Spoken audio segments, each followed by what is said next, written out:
Hi, welcome to Fish on Fridays. I'm Al McCauley, and every January 14th, the Catholic Church celebrates kind of a strange feast because it's a feast that we remember what looks to be like a little doll. Now, if you're not sure what I'm talking about, I'm referring to the Infant of Prague, and perhaps you've seen different variations of this in churches, especially older Catholic churches seem to have them, but they're in a lot of different churches. The Infant of Prague is really a devotion, not so much to a doll, but to what it represents. Now, so let's back up and look at it, a little bit of the history of it.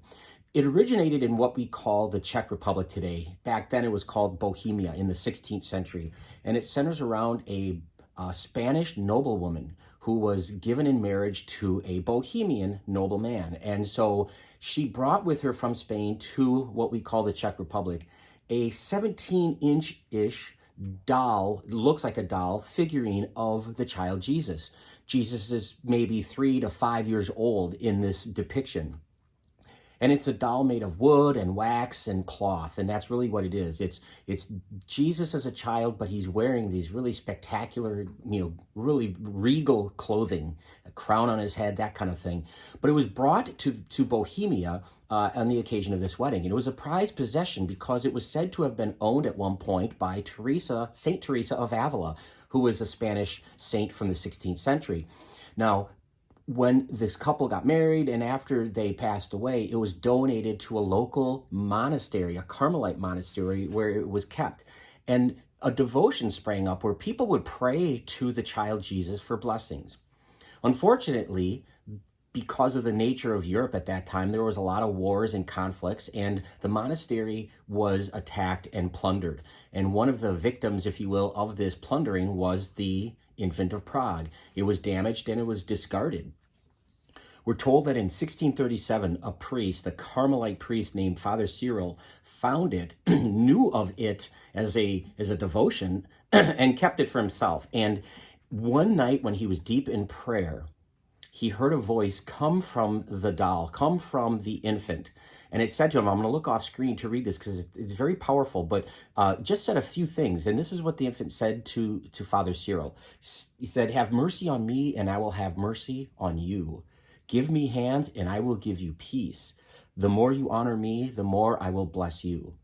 So Father Cyril, looking at this doll that was disfigured and broken, lacking arms because of the plundering, told this story to his parish, his congregation, and wealthy benefactors stepped forward to help to refurbish the infant to its natural state, and including the arms.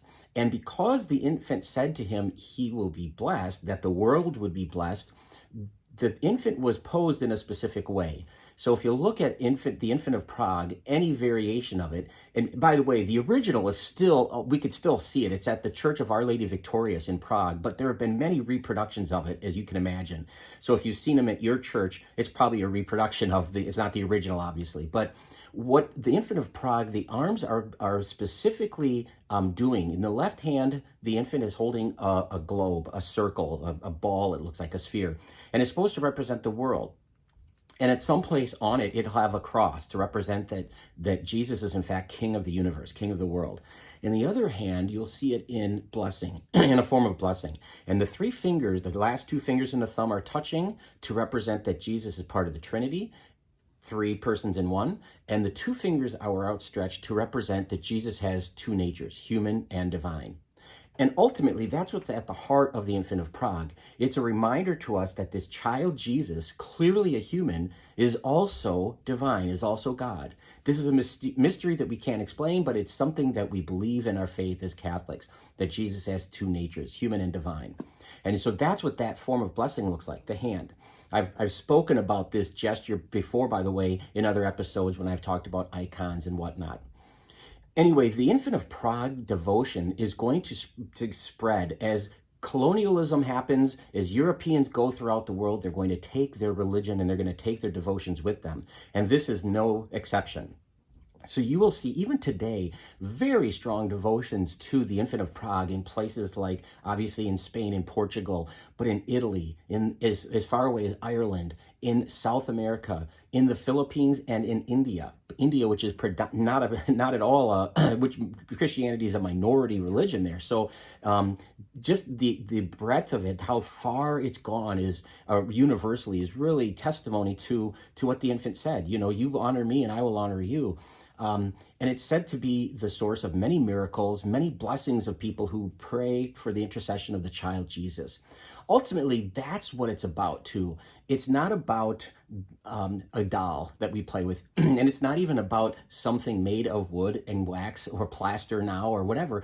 It's not something that we pray to. It's the idea that we remember that Jesus, this person who came to us, the incarnation, that God became human to be one of us, to feel like we do, to suffer like we did, to die like we do, just to know it, to relate to us on that level, is still the King of the universe, is King of the world.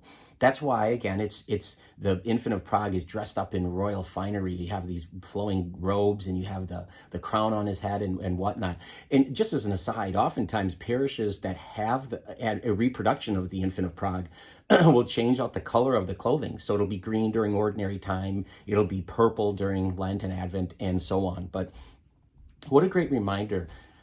January 14th, when we celebrate this, is still technically in the season of Christmas. So it's a great reminder of the miracle of the incarnation, of God becoming one of us, that Emmanuel, God is with us always. And it's good to remember that it's not just this little baby, this little infant, but also the King of the world, this divine God that we worship. So that's the infant of Prague. If you know or love somebody who has an infant of Prague doll, maybe at their home or maybe in their church, perhaps you want to share this with them and, let them see this content for themselves. The history is pretty fascinating. But either way, we're grateful that you tune in every Friday for Fish on Fridays. Hope you will continue to do so. Would love it if you'd subscribe to our YouTube channel and follow us on Facebook if you can. But until next time, please be good to each other and God bless.